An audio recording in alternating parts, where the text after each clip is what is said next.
noite, boa tarde, bom dia. Seja lá a hora que vocês estiverem ouvindo isso. E está começando mais um episódio do Entre Sumários Cast. E hoje nós vamos falar sobre representação assexual dentro do universo literário, através de seus escritores e personagens aleatórios. Agora, por favor, roda a vinheta. E se ele fosse escrito hoje, uma galera grande ia cancelar pra caralho esse livro. Das bombas. Vamos falar de bomba. Tá ok, né? Vamos falar disso hoje porque já falamos de todo o resto. Vai a merda se você for ler esse livro. Esse podcast faz parte da iniciativa O Podcast é Delas. Saiba mais em opodcastedelas.com.br.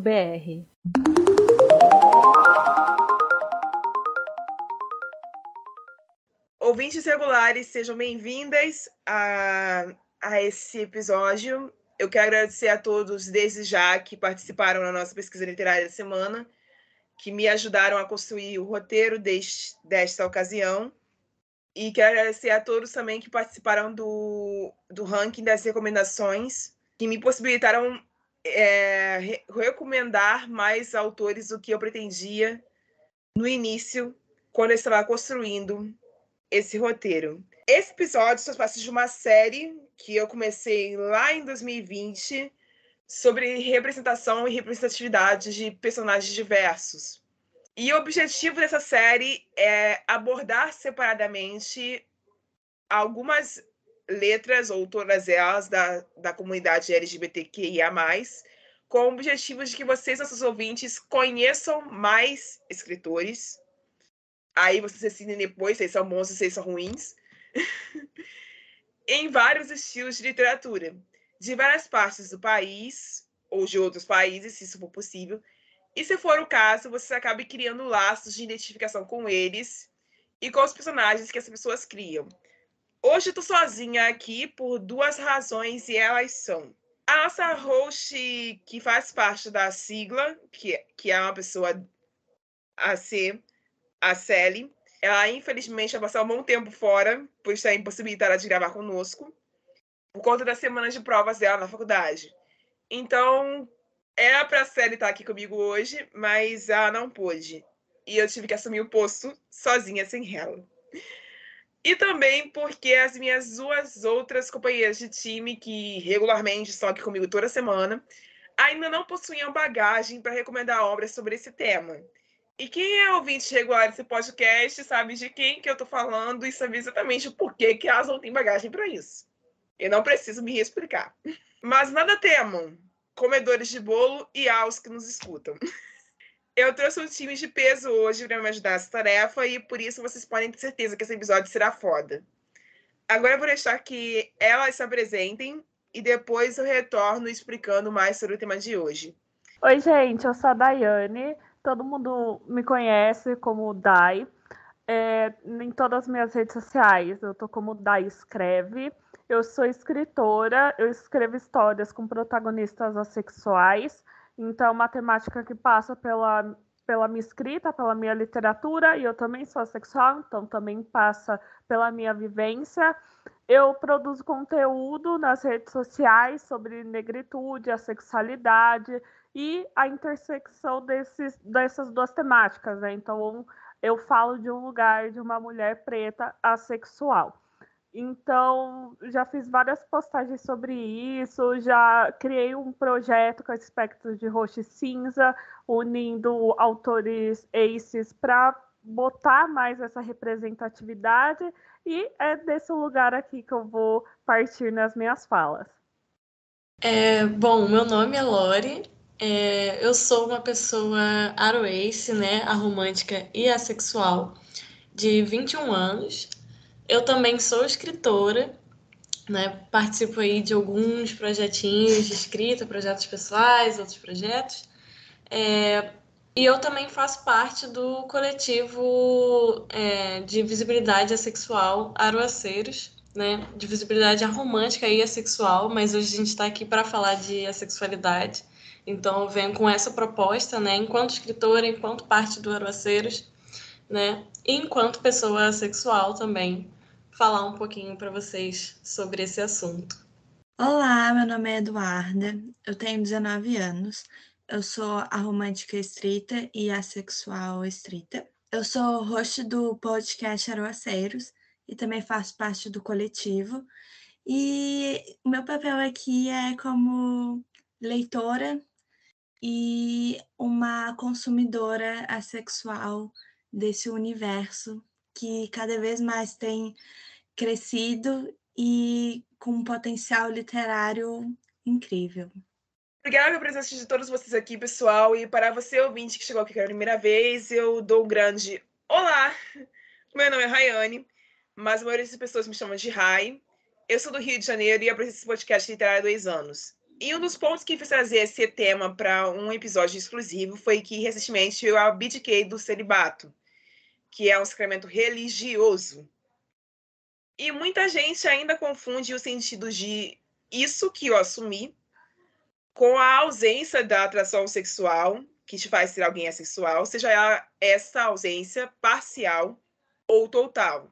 E eu tentarei usar essa minha experiência falando sobre a importância da literatura em apresentar personagens que nos tornem capazes de separar as duas coisas, como eu sou uma pessoa hoje capaz de separar as duas coisas, para que vocês ouvintes ao final desse episódio possam ir atrás de estudar e ler, mais até que vocês também se tornem capazes de desmistificar o ponto que eu desejo abrir a cabeça de vocês, não literalmente, é óbvio, para o seguinte fato de que nós falamos sobre diversificar nossas estantes, é que essa diversidade não pode ser singular. Essa diversidade precisa nos incomodar, no sentido de nos fazer questionar quem nós estamos lendo e por que essas editoras grandes que comportam a maioria das estantes dos que me ouvem, e a minha também, não se esforçam para colocar isso, e quando eu digo isso, são escritores diversos de várias comunidades,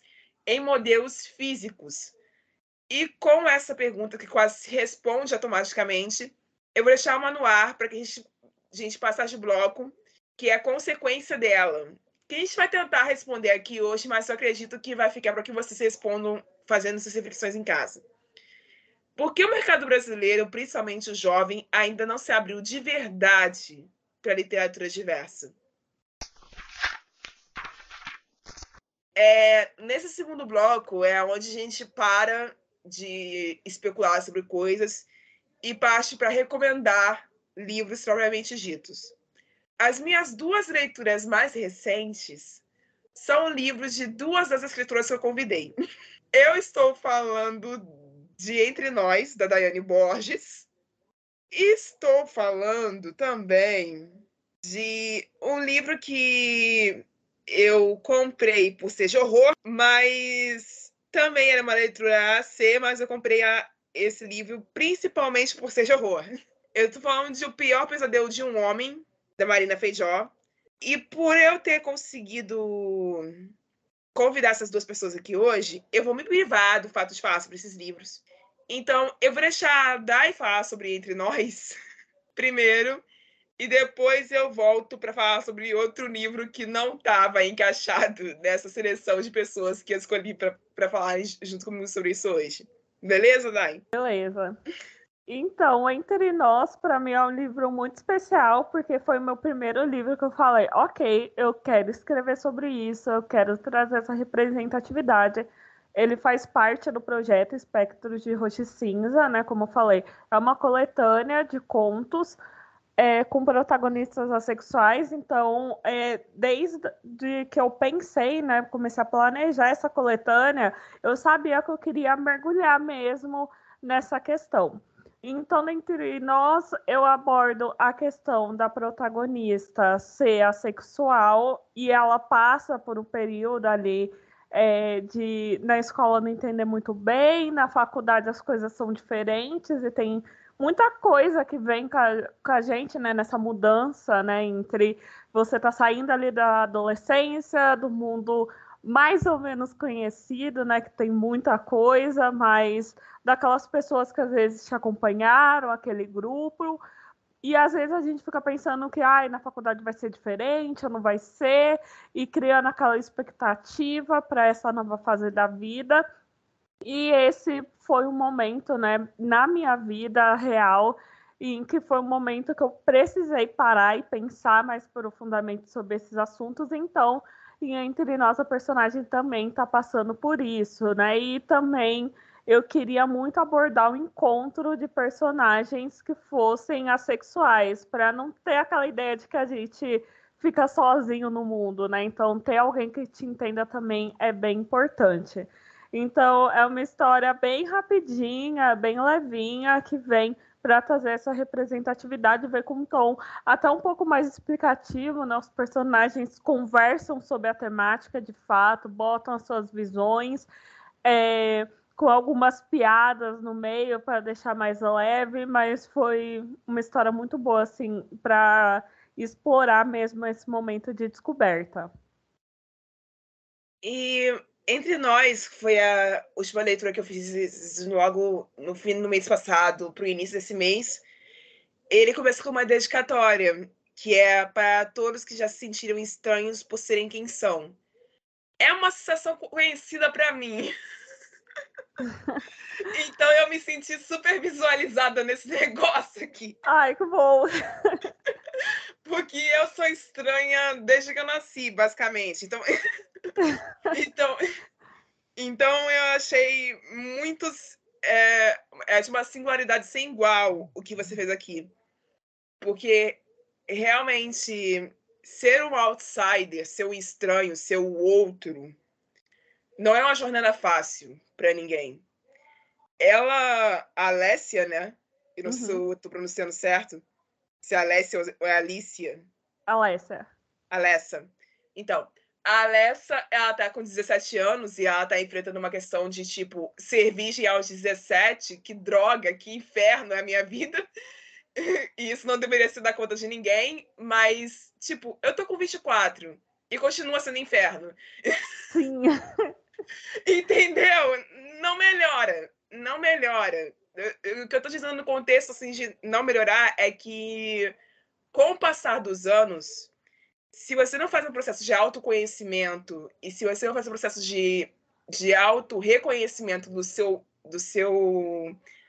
redor, de quando você foi criada, do sistema social em que você foi incorporada, você não consegue entender o valor disso.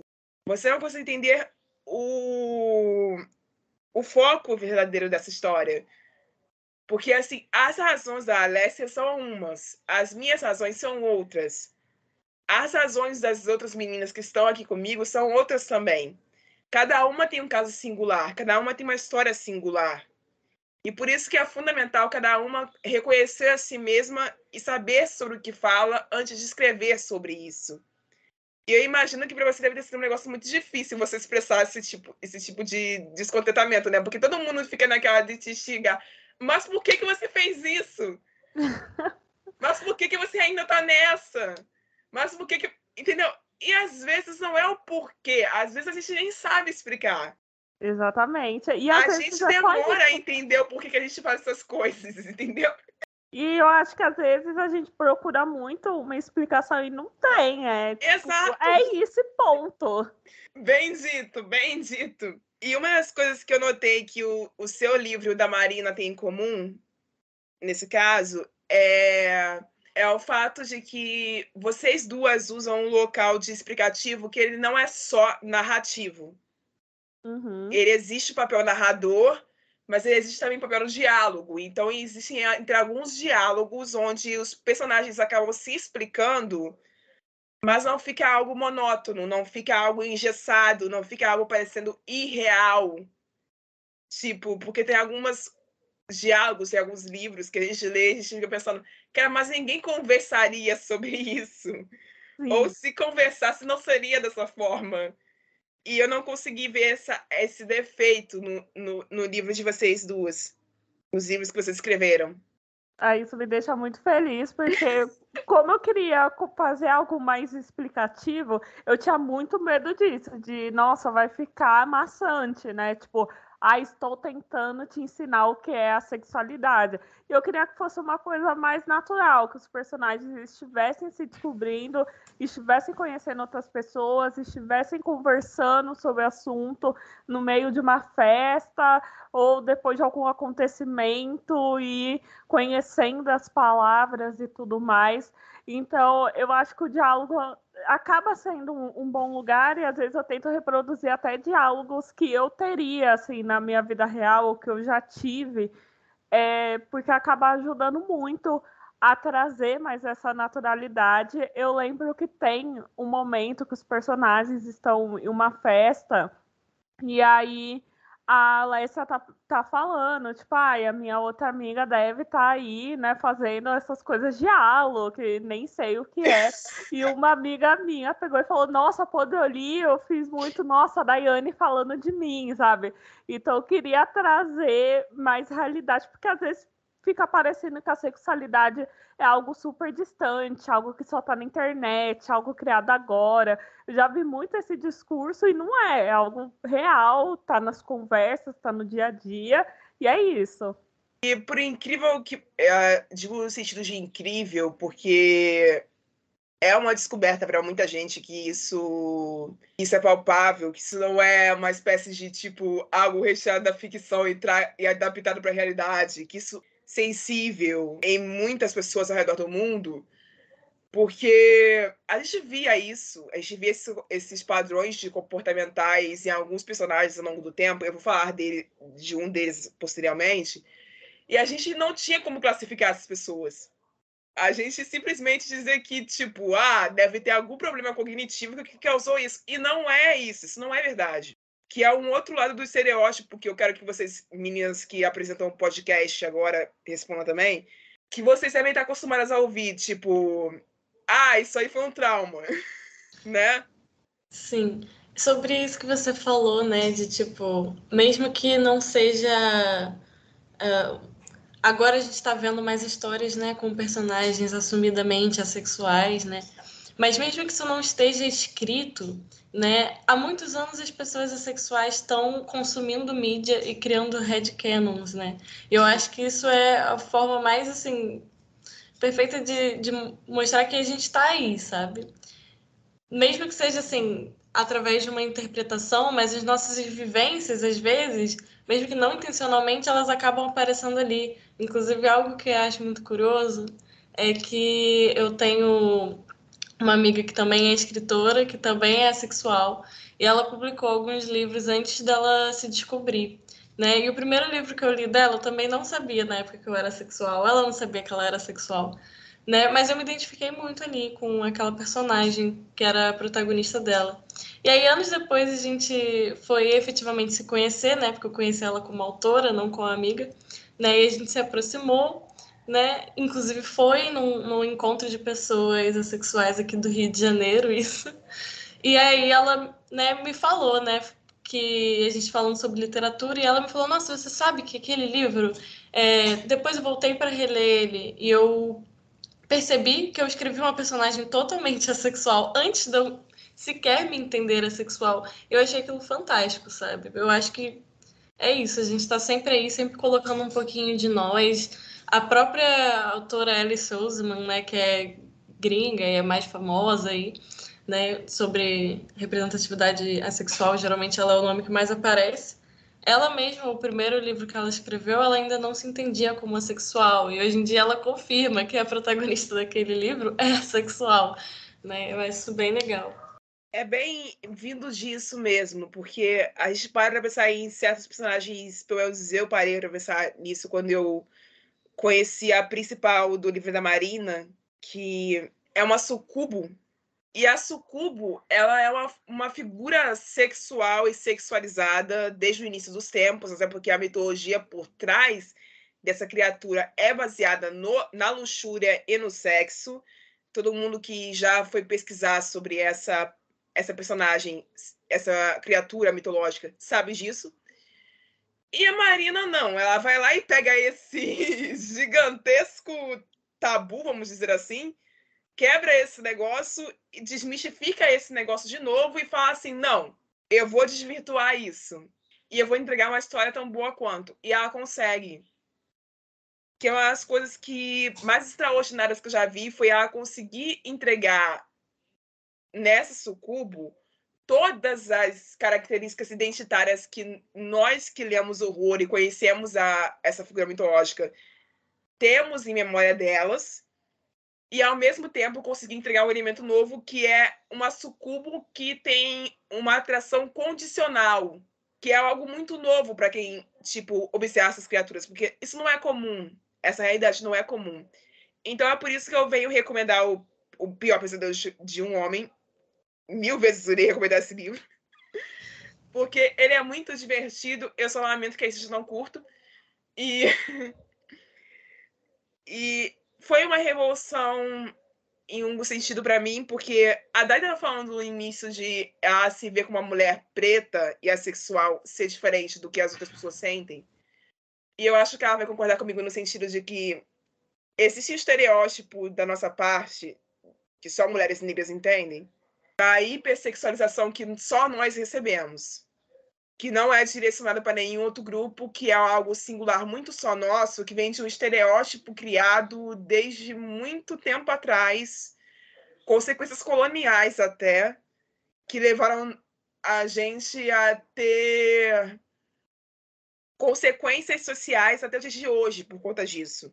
Por mais que hoje esteja melhor do que ontem. E encarar que você não faz parte da mulher negra sensual, da mulher negra exuberante, da mulher negra que é a primeira opção, é o primeiro pensamento, é o simbolismo de autoestima. Numa sociedade que hoje exporta a mulher negra como valorização maior, é foda, né, Dai? Nossa, demais, porque vira um não lugar, né? Eu sempre falo, quando eu me entendi como assexual, por muito tempo eu fiquei pensando, gente, agora? Porque é aquilo, né? Tem aquela caixinha que falam, olha, é isso daqui, você vai ter que lidar com isso. É assim que a sociedade te vê, é assim que as pessoas vão te ver. E aí, tudo que eu sou vai ao contrário dessa direção. E aí, eu, pelo menos, me senti muito perdida. E, às vezes, até conteúdo em inglês, até que tem mais algumas discussões, até pela Yasmin, que é uma ativista sexual negra, que fala bastante lá nos Estados Unidos, ela sempre bate na tecla de que a gente sabe que as questões raciais perpassam por isso, né? Então, a gente está olhando sob uma outra ótica, que às vezes quando eu lia textos ou via uma thread no Twitter sobre a temática, eu não me via, então eu não me enxergava nesse lugar da hipersexualização, era um lugar que me assustava, eu não queria estar naquele lugar, mas no lugar da sexualidade eu também via coisas que não se encaixavam para mim, eu não conseguia me encaixar naquele lugar, e aí você fica nesse meio, assim, e se encontrar nesse meio também acaba se tornando um outro processo, né? Além de você se entender como assexual, você tem que se entender como uma pessoa negra e assexual e as consequências disso. Então, é sempre importante, assim, a gente trazer essas nossas vivências, esses nossos lados, porque é muito confuso, mas ao mesmo tempo está todo mundo no mesmo barco. E além de Entre Nós, tu tem outra recomendação de você já vivências que são esses de uma pessoa preta para esse aspecto?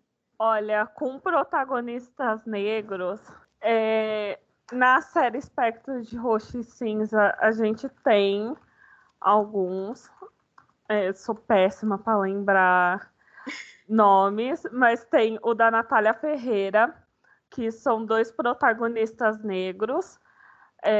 Se você botar Espectro de Roxo e Cinza, Natália Ferreira, acha fácil. No livro do Coda também, O Príncipe e a Livreira, que é uma fantasia, também faz parte do Espectro de Roxo e Cinza. Também temos protagonismo negro. Então, o legal dessa série foi até a gente conseguir trazer autores diferentes, e acabou que em algum momento a gente percebeu que a gente não combinou, mas a gente estava trazendo livros com outras representatividades, né, além da sexual. Eu queria muito que tivesse mais livros em editoras grandes, que tivessem protagonistas negras. Tem um inglês que é muito famoso lá fora, que é o Let's Talk About Love. É o Retro Valleys. Isso. E ainda não foi traduzido. Era um livro que eu queria muito que viesse, que tem uma mulher negra na capa. É um livro que eu vejo em toda a lista sobre livros assexuais recomendando, e nenhuma editora trouxe ainda. Eu fico muito triste por causa disso. E eu acho que eu sinto muita falta assim, de ter mais livros com personagens que sejam negros e assexuais. Em questão de protagonismo mesmo, já tá tão difícil encontrar numa editora grande um livro com personagens assexuais, e aí com personagens negros e assexuais. Eu acho que no Brasil, de livros de grande editora, assim, publicados de forma física e tal, eu nunca encontrei nem como um personagem secundário. Isso é bizarro, ao meu ver. Também Sim, não consigo pensar em nenhum. Retornando o que a gente estava falando, realmente eu concordo com o que vocês estavam dizendo, e eu sinto que faz muita falta esse debate de a negritude e a sexualidade, tanto que, como a Dai falou, eu só conheço a Yasmin mesmo, e ela é gringa, né? Aqui no Brasil eu vejo, acho que eu nunca vi esse debate, talvez levemente abordado nos contos e nos livros, mas nada explícito também. E realmente um debate sobre isso dentro da nossa comunidade, eu só vejo a Yasmin lá fora levantando, o que é algo que a gente poderia trazer também. Aqui no Brasil eu só vi esse debate sendo levantado justamente por meio da Dai e da Olivia, né? E eu lembro muito vividamente de uma live que a Dai e a Olivia fizeram no Instagram, acho que em 2020 ou 2021. E foi uma live assim que abriu a minha mente, porque eu sou uma pessoa branca, né? Abriu a minha mente em muitos aspectos para como boa parte dos diálogos que rolam internamente dentro da comunidade assexual brasileira são de experiências muito brancas, sem recorte, né? E aí existem até tipo generalizações, tem alguns tipos de meme que a experiência não casa ali, sabe, com uma experiência de uma pessoa que seja assexual e negra, e principalmente uma mulher, por conta justamente dessa questão, né, da hipersexualização, né? Até a forma de autodescoberta acaba sendo atravessada por muitas outras questões que tornam essa vivência totalmente diferente. E aí, assim, é muito importante. E foi uma live, sabe? Então, eu sinto muita falta mesmo disso, né? Até no Araceiros a gente tem um texto no site sobre isso, escrito por uma pessoa negra, mas eu acho que não é suficiente, né? Não. Falta muita coisa. É uma estrada longa a ser percorrida. Indo para outras recomendações que eu posso fazer por aqui, eu vou recomendar um dos meus autores favoritos da vida, que é o C.S. Lewis. Sim, aquele cara que escreveu Nárnia. Então, ele escreveu outros livros também, tá, gente? Vocês pesquisem a biografia do maluco, porque ele é bom. Esse livro que eu vou recomendar se chama Até que Tenhamos Rostos, a releitura de um mito. E ele é o livro que eu vou usar de escopo para falar sobre celibato hoje. Muita gente tira pela ideia de pessoas assexuais serem pessoas puritanas, pessoas que veem o sexo como sujo, que são repulsivas a isso. E eu quero avisar as pessoas que estão nos ouvindo e não sabem desse detalhe, que isso é mentira. Porque não é sempre que uma pessoa sexual vai ser repulsiva ao sexo. E eu acho que vocês conseguem explicar isso até melhor do que eu. Olha, eu acho que o que melhor explica isso é o conto que a Dai falou, né? O Príncipe e a Livreira, do Coda. Tem umas 3 cenas hots dentro, né? Eu fiquei sabendo pela divulgação. E foi a primeira vez, assim, que eu li um conto erótico, né? Uma história erótica, né? Com personagens assexuais, escrita por uma pessoa assexual. E aquilo ali, pra mim, foi, ó, fantástico. Porque eu falei, a gente precisa de história assim também, pra quebrar esse estereótipo que você tá trazendo aí, né? Que não corresponde à realidade. Exato. E, tipo, Eduardo, ainda não escutei sua voz ainda, então fale, tá? Vamos lá.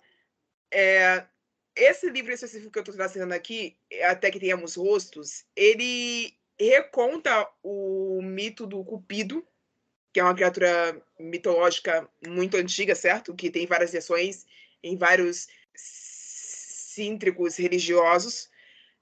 E também estuda o deus imortal, que é o deus Mor, né? E a psique humana. E através desses 3 personagens, ele tenta fazer uma espécie de estudo entre o real e o imaginário, que estuda sobre a luxúria, o desejo, a lascívia e em diante. Então, a partir desse livro, vocês irão aprender muita coisa sobre psicologia, então quem quiser é um prato cheio.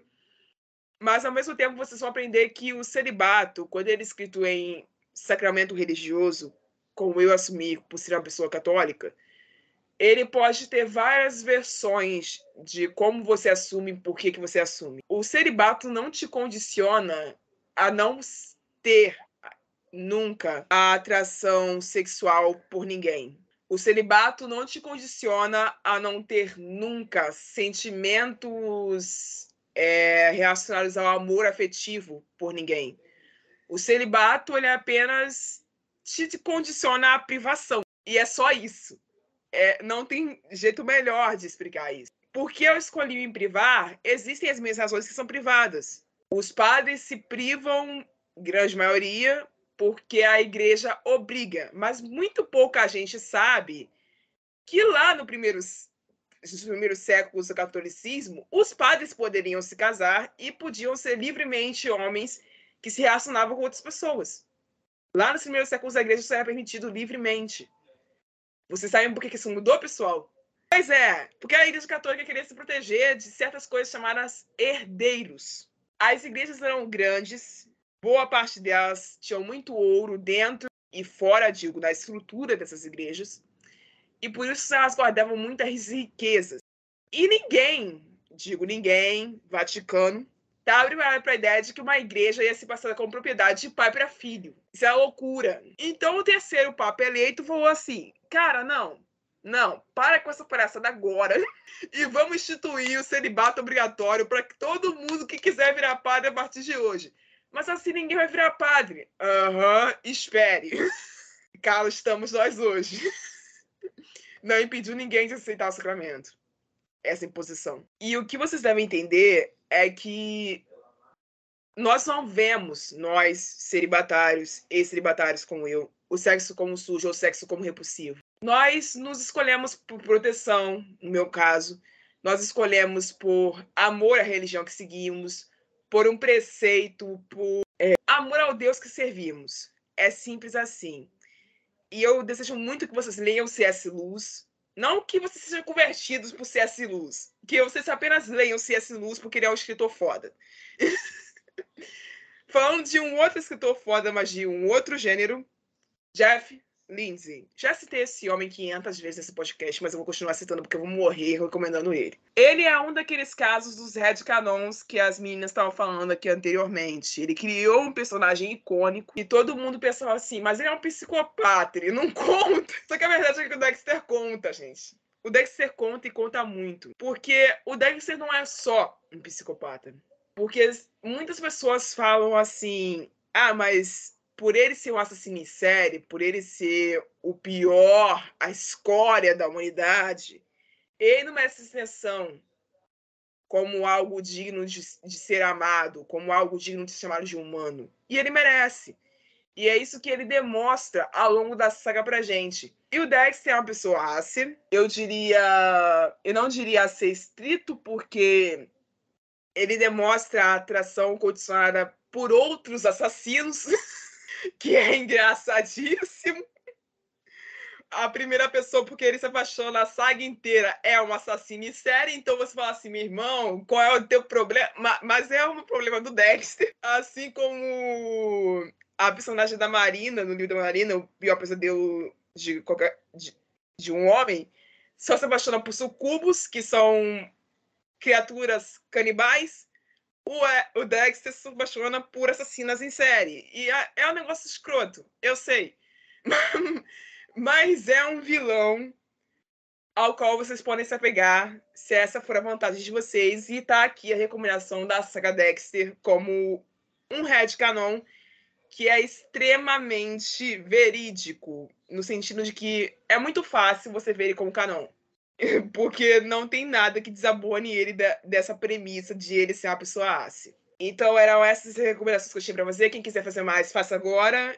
Bom, vou fazer então minhas recomendações. Eu acho que a gente não pode deixar de falar de Sem Amor, né? O Loveless, da Alice Oseman, que agora está em alta, ainda bem por conta da série da Netflix. Gente, eu não sei pronunciar o nome da série, mas vocês sabem quais são. Pode falar errado mesmo, a gente pode falar. Gente, eu nem sei pronunciar, mas isso é um detalhe. Heartstopper, acho que é assim que fala. Isso, tá bem perto.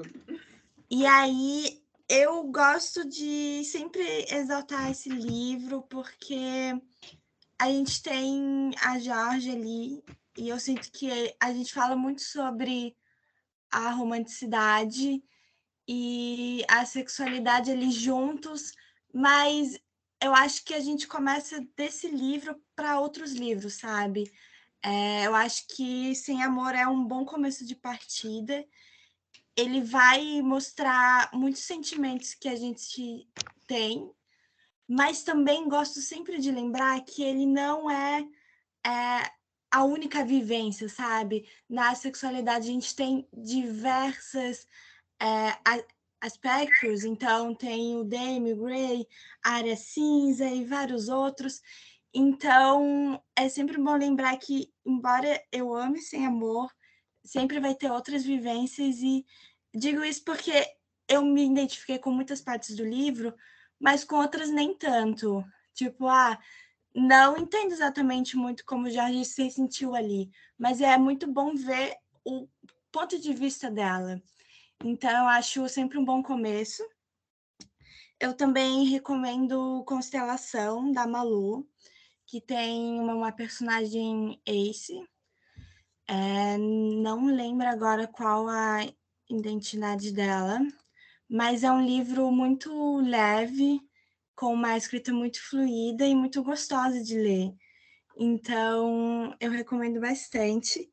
E eu gosto de recomendar também A Coisa Certa, quando eu descobri o que era ser eu, que foi um dos primeiros contos que eu li, que é da Alane.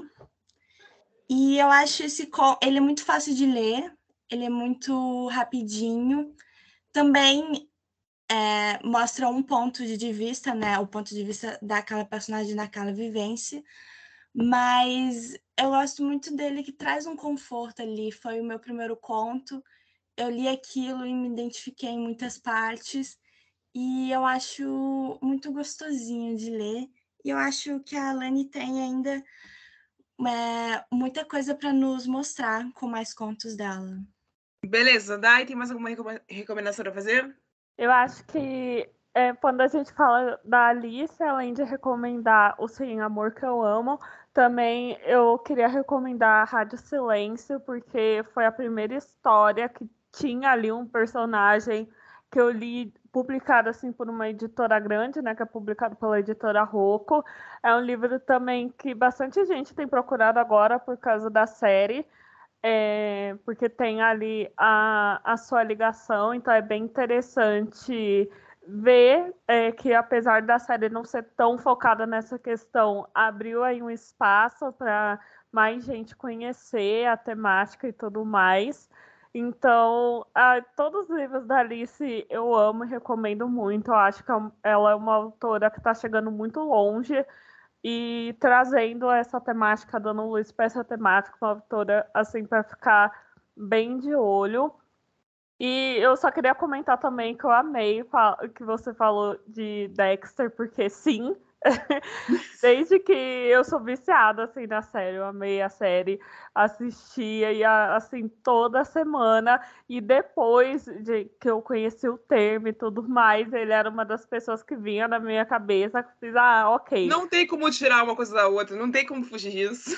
Não tem, é tipo, gente, eu sei que nem foi intencional, mas o jeito como acaba falando muito de relacionamento, família, amor e tudo mais, é muito legal como pode ver que vários conflitos ali a gente também passa, a gente também tem, umas coisas se distanciam pela cabeça psicopata dele, as outras coisas se aproximam.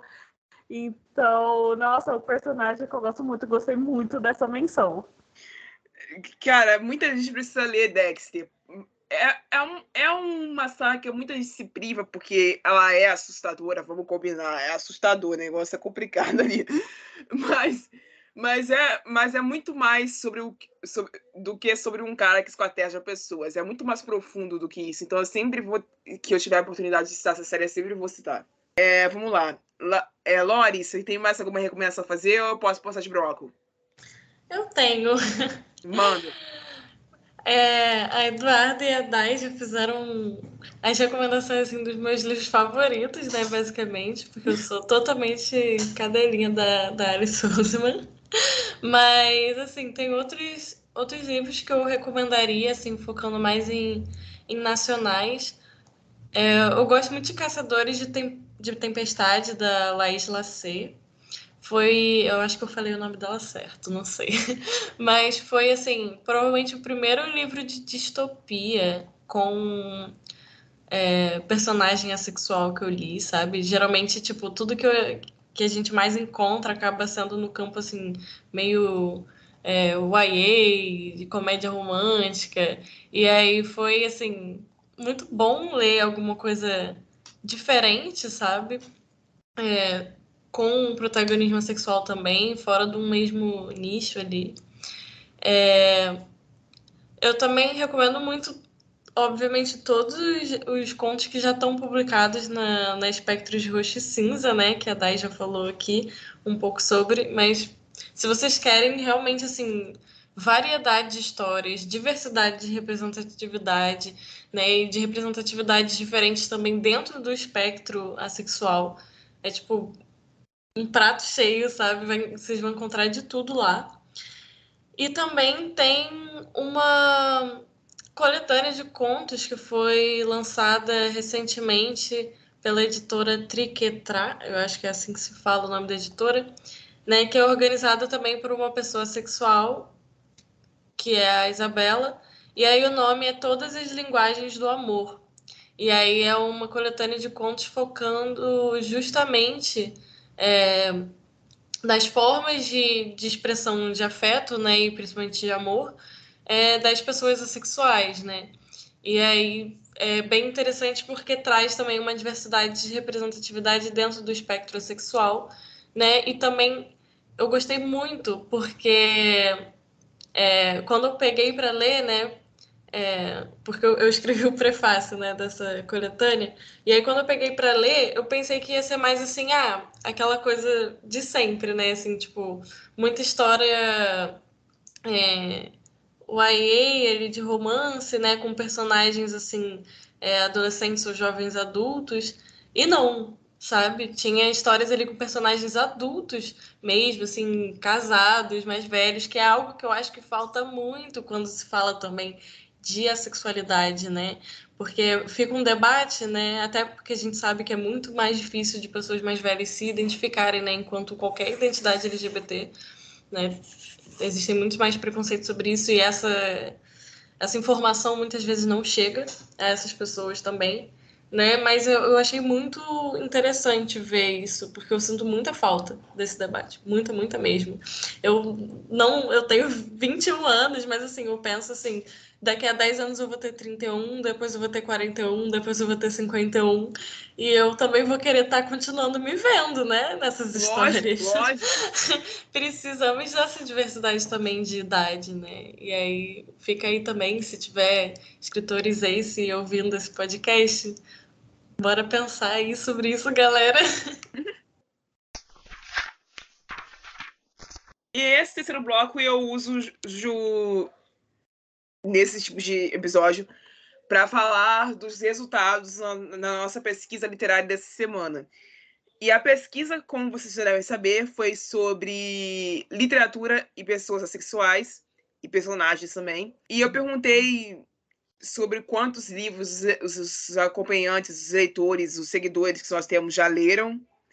E perguntei algumas coisas específicas também. Eu vou adiantar aqui que na enquete sobre quantos livros escritos por pessoas do espectro assexual eles já leram, 66% das 101 pessoas que responderam a essa enquete responderam que leram mais de um livro. E apenas 22% disse que não leu nenhum. O que é uma estatística que eu considero boa, porque eu esperava bem menos do que 60%, vou confessar, mas é uma bolha essa que eu atinjo com essas pesquisas, então é um avanço da bolha, mas é uma demonstração que nós precisamos avançar no aspecto da divulgação de que esses escritores existem e que eles estão produzindo e que eles precisam ser identificados como eles são.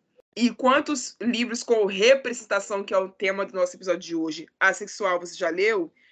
63% das 100 pessoas que votaram responderam que já leram mais de um livro e apenas 17% das 100 disseram que não leram nenhum. E na questão de representatividade, 65% das 94 que responderam disseram que leram mais de um livro e apenas 18% disse que não leu nenhum.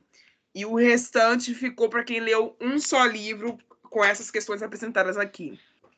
Tendo essa primeira parte de resultados apresentados, além de querer que vocês comentem sobre esses resultados, eu quero que vocês tentem responder para mim a seguinte questão que eu fiz lá no início. Por que ainda é difícil a gente ver uma verdadeira abertura no público, vamos supor assim, de 13 aos 20 anos, para realmente ler escritores e personagens diversos?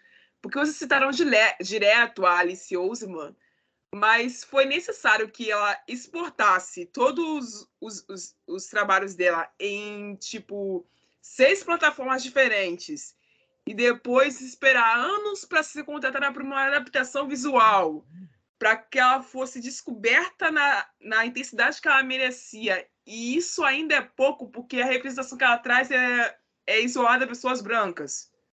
Porque ainda me parece que as editoras não trazem, como querido autor de A Leve da Madrugada, que eu esqueci agora o nome dele, me desculpa, que foi um dos convidados desse podcast recentemente, no episódio sobre pessoas trans, falou antes, que as editoras possuem uma espécie de receio de trazer esses livros que vocês citaram para cá, traduzidos em formato físico, por conta de receio de não vender o suficiente que elas esperam, não atender expectativas de vendas. E por que elas pensam isso? Se os jovens, entre aspas, de hoje estão tão diversos, tão antenados, por que essas editoras continuam com esse receio? Eu acredito, e eu acho que a gente pode começar esse debate a partir desse ponto, é que, primeiro, nem a nossa própria comunidade nos reconhece, né? Então, a gente ainda, pelo menos eu sinto, que a gente ainda tem muita resistência dentro da comunidade LGBTQIA+. Então, tem resistência mesmo da galera gay, lésbica, outras letras, até que a gente se dá muito bem com a comunidade trans, mas principalmente a gay e lésbica tem uma resistência.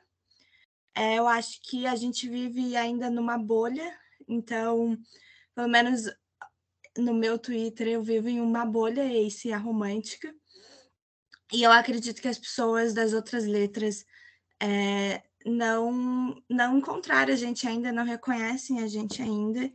E a gente está, aos poucos, ganhando espaço sobre isso. Então, por exemplo, o Aroaceiros é algo super recente ainda e conseguiu chamar bastante gente. A gente está, aos poucos, ganhando voz sobre isso. A gente ainda tem poucos contos também sobre personagens aromânticos e assexuais, embora a gente tenha até que bastante, comparado a uns anos atrás. E eu sinto que a gente ainda está quebrando uma bolha dentro da nossa própria comunidade. E aí, quando a gente conseguir forças das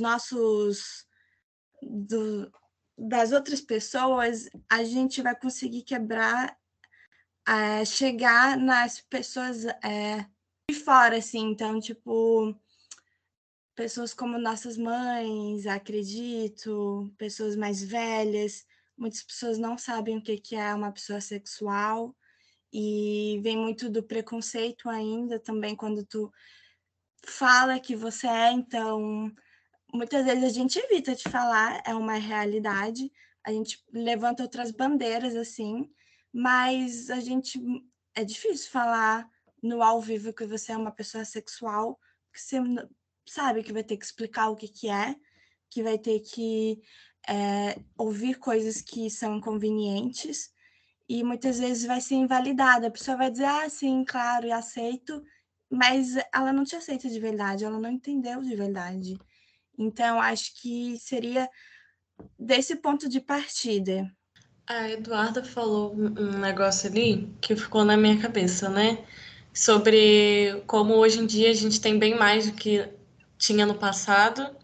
E ela usou especificamente a palavra contas uma hora, né? E aí é muito perceptível que até pouco tempo a gente não tinha praticamente nada de representatividade sexual no mercado. Quando eu me descobri assexual, eu não encontrava nada disso. Eu sempre fui muito leitora, sempre li muita história LGBT e eu não encontrava isso. Eu encontrei, por acaso, o livro Tesh e Tolstói, da editora Seguinte, e foi assim. Eu nem sabia que aquele livro tinha uma representatividade assexual, porque quando o livro é divulgado, ele não é divulgado dessa forma. Eu já até fiz um tweet criticando a editora por isso, e aí eles pediram Isso é desculpa, fundamental, cara. porque Isso é fundamental. eles divulgavam, assim, tipo, foi no mês do orgulho LGBT isso, todos os livros, assim, de todas as letras, colocando claramente personagem bissexual, personagem lésbica, personagem gay, personagem trans. E aí, quando foi o livro Teste Tolstói, que é o único, acho que eles têm como protagonismo mesmo na editora, se eu não me engano, que gira em torno desse tópico, inclusive a capa do livro é das cores da bandeira, né? Eles não falaram a palavra sexual, eles botaram 3 emojis com roxo, preto e branco. E aí eu fui, dei um cut retweet, né? Perguntando, tipo, poxa, por que vocês em todos os tweets falam qual é o nome, né? Da identidade que está sendo tratada aqui. E nesse vocês só jogaram a sinopse com os corações. E aí eles me responderam assim, porque a gente não tinha espaço no tweet. Tinha espaço no tweet. Sim. Tinha sim. Eu sei que tinha. Mas assim, torna também essa questão, né? Parece que às vezes as pessoas têm medo de falar do assunto, né? Não sei. E aí é complicado, porque o que acontece é uma movimentação de pessoas assexuais que não conseguem encontrar representatividade na literatura, porque se a gente for falar de TV, aí que o negócio tá pior. Mas assim, não encontram na literatura e partem para escrever. Falam, ninguém tá falando, então eu vou falar. Então quase tudo que a gente tem é publicado de forma independente. Seja por o próprio autor de forma totalmente independente ou por editoras menores que são criadas geralmente por autores independentes que vão lá e resolvem trazer isso porque justamente por estarem no meio independente acredito que isso é uma demanda, né, da galera e que as grandes editoras não têm coragem de trazer, né. A Rocco trouxe o livro Sem Amor da Alice Oseman, né? E eu achei uma atitude muito corajosa, eu fiquei muito chocada, porque eu não imaginava que a Rocco ia trazer esse livro. Né? Eu era uma das pessoas que estava sempre pedindo, mas sem muita expectativa. Então, quando eles anunciaram, foi surpreendente. E uma jogada muito arriscada. E eles fizeram uma divulgação pesada em torno disso, de falar tipo, qual era exatamente a representatividade que estava sendo tratada ali. E eu achei isso muito foda, assim, muito foda. Mas é uma editora, no meio de muitas outras. E eu sei que existem outros livros, por exemplo, aquele O Vilão, da V. Schwab, sei lá como é que fala, que tem um personagem assexual e em nenhum momento isso é falado, por exemplo, pela editora na divulgação. Nem pelos fãs, E tá? nem pelos fãs, exatamente. Eu descobri em grupos assexuais, assim, na famosa pessoa que chega lá, gente, vocês têm indicação de livro? Aí alguém vai lá e fala, e eu falo, gente, eu tenho esse livro em casa, ainda não li, não sabia disso. Caraca, como assim? Então é meio bizarro, né? Eu acho que vai muito dessa questão também, uma falta de coragem das editoras, tanto de apostarem, quanto de uma divulgação porca, sinceramente, né? Porque quando se fala em representatividade, frequentemente se esquece tudo que está ali no mais da sigla, né? Você para no T e geralmente, na verdade, eu diria que nem mal se fala do T, né? E aí, quando se vai falar de algo que está ali no mais, é de uma forma quase que subliminar, né? Não pode, é proibido falar do assunto, para evitar perguntas constrangedoras que acredito que as próprias editoras não vão saber responder depois. Pela pauta de funcionários que pertencem à bandeira também dentro desses universos, né? Sim. A Dai fez um levantamento sobre pessoas pretas, né, trabalhando nessas editoras, e já foi absurdo o negócio. Uhum. E eu não quero nem imaginar como é que é com pessoas LGBT, e principalmente com pessoas LGBT negras, né? Deve ser... Não há. Nossa, exatamente. Eu vejo muito por esse lado que vocês colocaram. Acho que falta ainda bastante coragem de apostar. E eu vejo também que as editoras é um movimento. Não parei para estudar isso profundamente, mas eu vejo que é muito questão de momento, né? Então, a gente tem uma onda. A gente teve onda de vampiro, onda de distopia. A gente começa a ter uma pequeníssima onda de livros sáficos e parece que tem que ser uma coisa por vez. Então, veio aí uma tentativa de uma onda de livros escritos por pessoas trans, que eu não vi muito indo para frente. Então, todo mundo começa a procurar naquele momento. E se eles acharem, sei lá, não foi tão lucrativo ou qualquer coisa assim, logo desiste. Então, parece aquilo que cada um fica parado esperando chegar a sua vez de brilhar, né? Então, o mercado precisava ser mais amplo, precisava ser mais rápido também, entregar a diversidade mesmo, né? Então, a gente ainda tem muitos lançamentos ou muitos anúncios que eu vejo e só tem escritores brancos. E aí a gente fica, tá, e o resto? Aí lança um livro de autor negro, um livro de um autor indígena, muito raramente, um livro de um autor asiático, marrom, amarelo, e fica ali perdido no catálogo, né? Então, eu acho que a gente ainda não tem uma diversidade real, né? Como citaram a pesquisa que eu fiz, já foi muito ruim ver, assim, a agência sem nenhum autor negro. Então, como que a gente vai chegar nas editoras? Para chegar nas editoras, a gente tem que chegar nas agências, e as agências não estão olhando para a gente.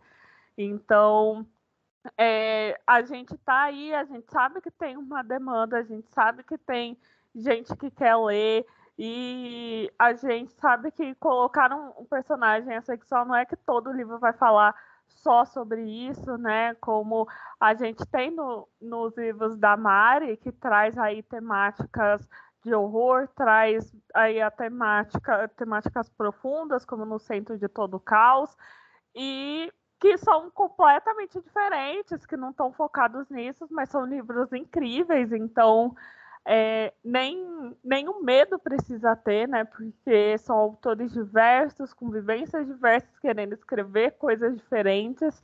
Então, falta mais isso, parar de esperar explodir uma temática, explodir um segmento para todo mundo cair, não, agora vamos lançar, e fazendo isso de maneira mais orgânica, maneira mais diversa, porque a gente ainda tem pequenos pontos de diversidade, né? A gente não tem uma diversidade assim, tanto nos bastidores, né, como a gente pode imaginar, porque a gente vê muito erro passando, muita coisa chegando na versão final que poderia ser evitado agora, mas nos últimos anos que a gente fala de leitura sensível, fala desse olhar de uma pessoa que faça parte daquele grupo para aquela história.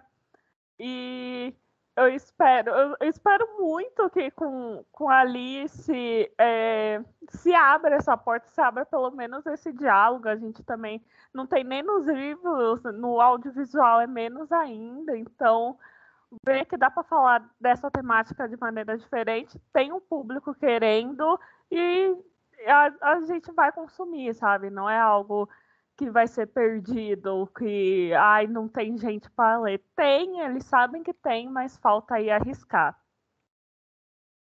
Bom, a última pergunta da enquete, no caso, foi quantos escritores assexuais vocês conhecem e acompanham? Então, foram 89 votos nessa, e 71% das 89 pessoas que responderam disseram que conhecem mais de um autor. E apenas 12% dos 89 responderam que não conhecem nenhum. Então, dentro dessa demonstração de bolha que nós tivemos, visualizando que existem casos onde as porcentagens demonstram que mais pessoas estão lendo, mas ainda é muito preciso ser feito. Eu recebi várias recomendações de vários nomes que não foram citados pelos meus convidados aqui. E por isso, quando esse episódio sair, vai sair também um post nas nossas redes sociais, dando os nomes desses autores, para que vocês não fiquem órfãos de mais recomendações em outros gêneros que não foram aqui citados. Tem até recomendações de ficção científica, para quem quiser ficar sabendo, para vir mais para frente. E para encerrar o episódio de hoje, sim, já está acabando, eu queria falar de uma última coisa. A gente já até respondeu as 3 perguntas que eu tinha levantado no início, mas para finalizar, o fato de os livros que vocês escrevem, estamos em maioria entre escritoras aqui, não serem tão procurados quando o gênero é o romântico, a história de amor.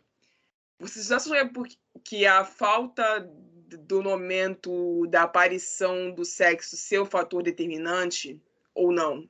Porque eu fiquei na dúvida sobre isso. Eu, sinceramente, não acho. E eu notei uma espécie de complicação nesse aspecto, porque quando eu perguntei para os seguidores qual era a denominação que eles viam com mais frequência, a que surgiu foi a Demi.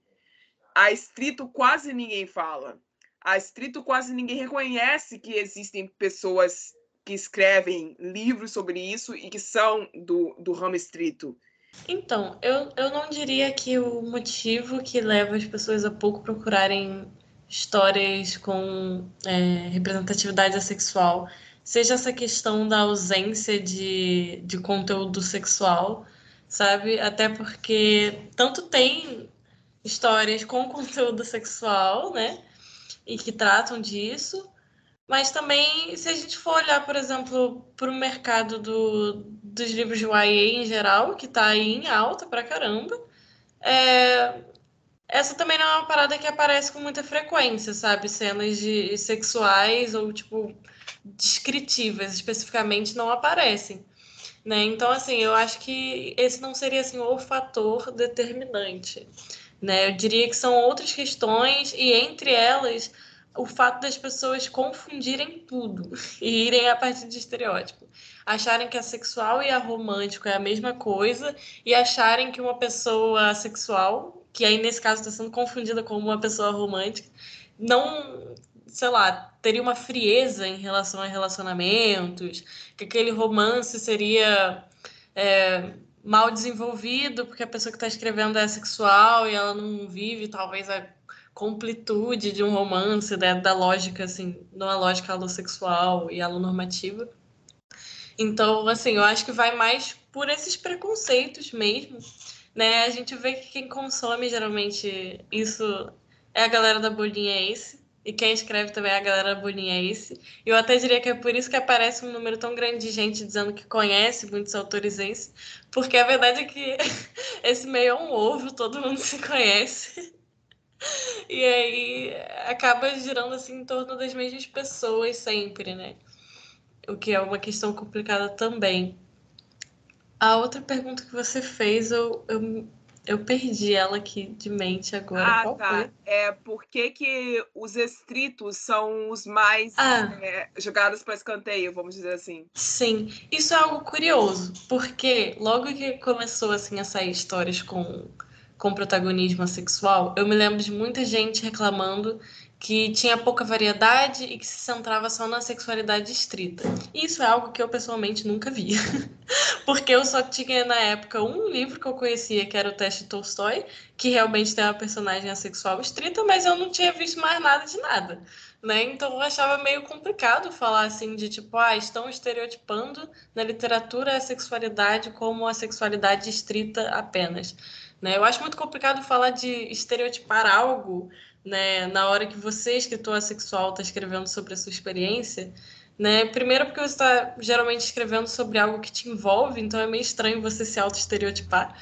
E também porque a gente não tem tanta variedade para dizer que tem um estereótipo, sabe? Eu acho que ainda falta isso até. Para você dizer que tem um estereótipo, você precisa ter muita coisa, né? E aí quando você tem meia dúzia e dessa meia dúzia, 4, ou seja, mais do que a metade, é uma parada, você chegar e generalizar, só tem coisa disso e isso tá virando um estereótipo, é complicado, né?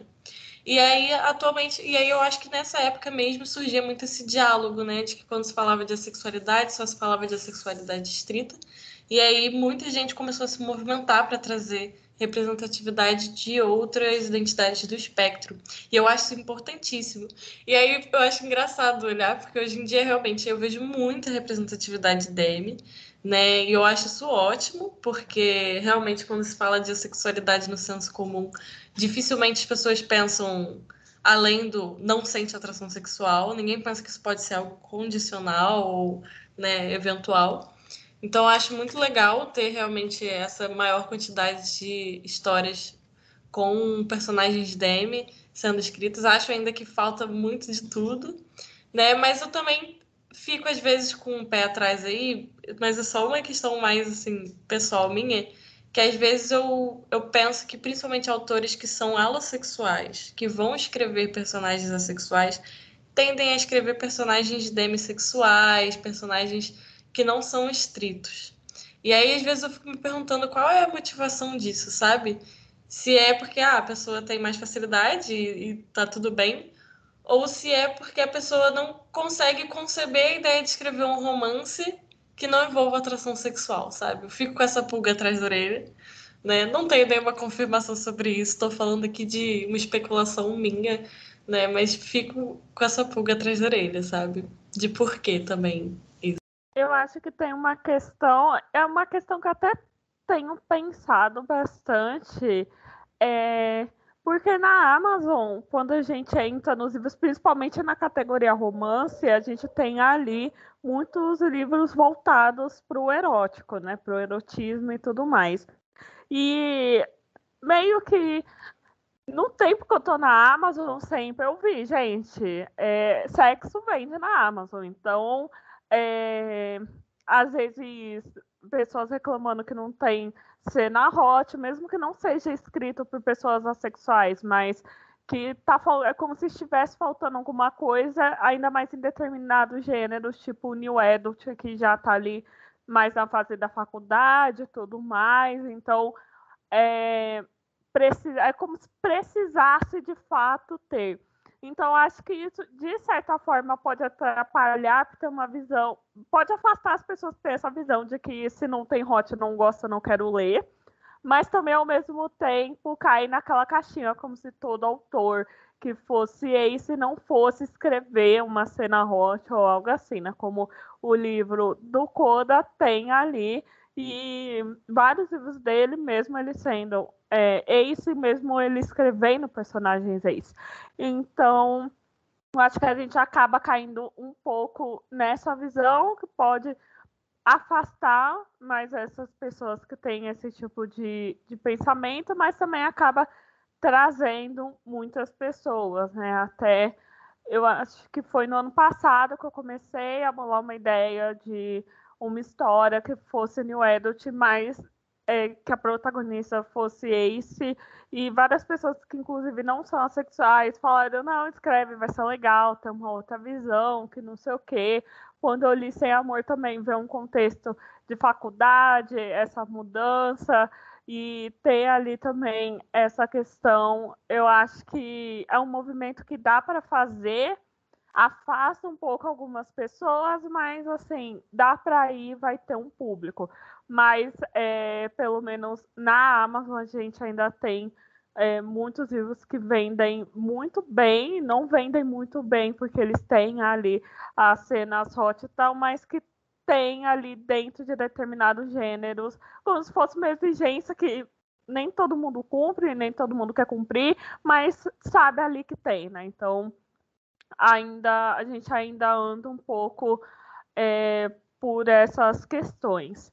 E também dessa questão do assexual estrito, eu concordo muito que eu acho que a gente ainda tem poucas obras para definir se a gente tem muito ou tem pouco. Eu também vejo bastante histórias com personagens demissexuais.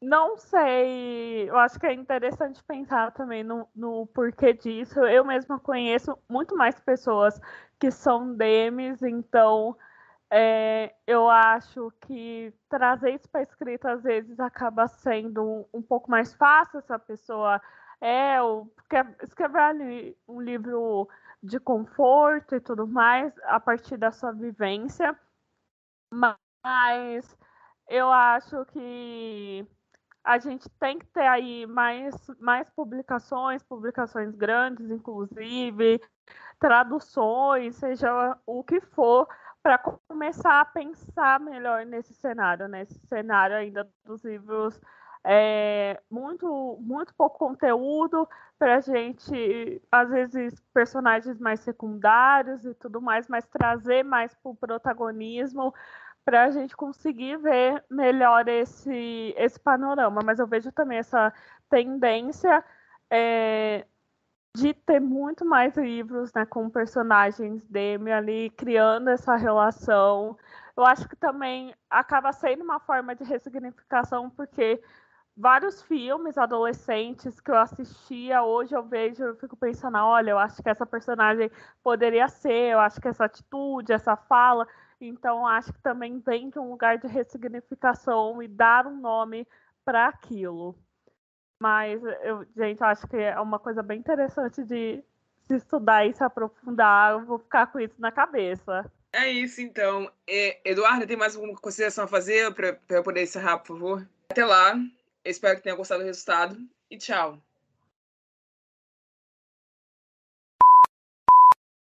Você ouviu um programa participante da rede Podcast é Delas, uma iniciativa que fornece toda a infraestrutura necessária para mulheres hospedarem e publicarem os seus podcasts. Para fazer parte, entre em contato conosco através do site opodcastadelas.com.br ou através das nossas redes sociais, como @opodcastadelas.